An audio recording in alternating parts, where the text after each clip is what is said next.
Ja, wie soll das nur gehen, den Blutdruck zu senken ohne Medikamente? Das ist hier die große Frage. Das geht natürlich total gut, weil den Bluthochdruck kriegt ihr einfach nur aufgrund eurer Lebensweise. Also es ist nicht so, dass man ein Medikament nehmen müsste oder das irgendwann an der Tagesordnung wäre, aber das ist in den Köpfen der meisten Leute heutzutage und als völlig normal angesehen.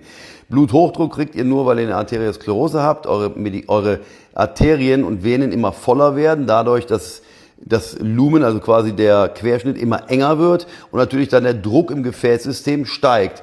Das heißt, die falsche Lebensweise und Ernährung bedingt diesen Zustand. Wenn man dieses umkehrt, zusätzlich auch noch mit Sachen wie zum Beispiel Arginin und ähnlichem arbeitet oder verschiedenen Stoffen, die das Gefäßsystem zusätzlich reinigen, geht der Blutdruck automatisch wieder runter und natürlich auch, wenn man Körpergewicht reduziert.